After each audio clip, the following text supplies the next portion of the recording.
হাম হচ্ছে একটা মারাত্মক ছোঁয়াচে রোগ, যেটা একটা বাচ্চা থেকে হচ্ছে মোটামুটি চারপাশে হচ্ছে অনেকগুলো বাচ্চাতে হচ্ছে এটা আহ, ছড়িয়ে যায়। তো এটা যেহেতু একটা ভাইরাস জনিত রোগ, লক্ষণ হচ্ছে যে চোখ, নাক এবং হচ্ছে তার জ্বর আসবে। চোখ দিয়ে হচ্ছে চোখ লাল হয়ে যাবে, চোখ দিয়ে পানি পড়বে, নাক দিয়ে হচ্ছে পানি পড়বে। আহ, এবং হচ্ছে পেশেন্টের জ্বর আসার মোটামুটি 3 থেকে 4 দিন পরে হচ্ছে বাচ্চার হচ্ছে গায়ে র্যাশ ওঠে। র্যাশটা হচ্ছে সাধারণত কানের পেছন থেকে ওঠে, এরপরে হচ্ছে মুখে বা সারা শরীরে হচ্ছে সেই র্যাশটা হচ্ছে ছড়িয়ে যায়। তো র্যাশ উঠার 4 দিন আগে এবং হচ্ছে 4 দিন পর পর্যন্ত ওই বাচ্চাটা হচ্ছে ইনফেকশাস থাকে, অর্থাৎ সে এই জীবাণুটা হচ্ছে সুস্থ বাচ্চাতে ছড়াতে পারে। এজন্য হচ্ছে এখনকার যে পরিস্থিতি সেটা বিবেচনা করে যখনই কোনো বাচ্চার হচ্ছে এরকম জ্বর আসবে অথবা নাক বা চোখ দিয়ে হচ্ছে পানি পড়বে, সে বাচ্চাগুলোকে হচ্ছে একটু আইসোলেটেড রাখতে হবে, আহ, যাতে করে সুস্থ বাচ্চারা হচ্ছে এফেক্টেড না হয়।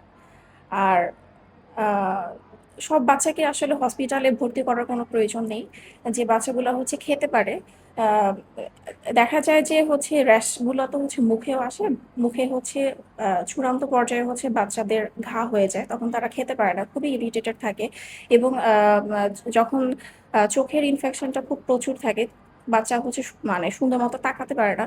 তো এই সকল কন্ডিশনে যখন বাচ্চা খেতে পারবে না বা হচ্ছে খুবই ইরিটেটেড থাকবে, তখন সেক্ষেত্রে আমরা হচ্ছে ওই সকল বাচ্চাকে হচ্ছে ভর্তির জন্য পরামর্শ দিয়ে থাকি।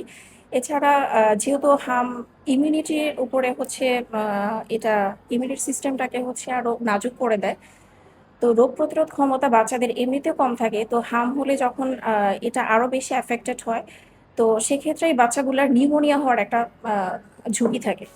তো এই সকল কন্ডিশনে হচ্ছে যে বাচ্চাগুলোর আগে থেকে হচ্ছে একটু ইমিউনো কম্প্রোমাইজ থাকবে, জনিত সমস্যা থাকে, ওজন কম, হ্যাঁ, বা হচ্ছে বাচ্চা আহ, উম, জন্মের সময় হচ্ছে ওজন কম ছিল, এর পরবর্তীতে হচ্ছে পুষ্টিজনিত খাবারগুলো সে ঠিক মতো পাচ্ছে না।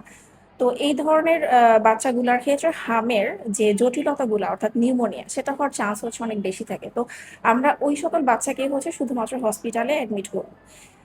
নর্মাল অন্য বাচ্চাদের হচ্ছে হসপিটালে অ্যাডমিশনের কোনো দরকার নেই, বাসায় হচ্ছে একটু আইসোলেশনে রেখে তাকে প্রপারলি হচ্ছে যে ভিটামিন এ ক্যাপসুল দেওয়া এবং অন্যান্য যে হচ্ছে হাইড্রেশন, এগুলা হচ্ছে আমরা মেনটেন করবো। আর ইমিউনিটি সিস্টেমটা যাদের আগে থেকে নাজুক থাকবে এবং হচ্ছে জটিলতাগুলা দেখার আম, সম্ভাবনা থাকবে, সে বাচ্চাগুলোকে আমরা হচ্ছে হসপিটালে ভর্তি করব। আচ্ছা, লাস্ট কোশ্চেন, যে মায়েদের করণীয় কি? মায়েদের করণীয় হচ্ছে বাচ্চাকে তার নিজের হাইজিন মেনটেন করা। সে হচ্ছে নিজে পরিষ্কার পরিচ্ছন্ন থাকবে, আহ, বাইরে থেকে আসলে হাত ক্লিন করে তারপর হচ্ছে তার বাচ্চাকে ধরবে। এবং তার বাচ্চাকে হচ্ছে এই পরিস্থিতিতে মানে জনসমাগম যেটা আছে, ক্রাউডি এলাকা বা ক্রাউডি এনভায়রনমেন্ট, সেখান থেকে হচ্ছে বাচ্চাকে হচ্ছে একটু আলাদা রাখবে। এবং যদি তার বাচ্চার জ্বর আসে, সেক্ষেত্রে অন্য বাচ্চাদের যাতে তার বাচ্চা এই রোগটা ছড়াতে না পারে একটু আইসোলেশনে রাখবে এবং পরিষ্কার পরিচ্ছন্ন রাখবে।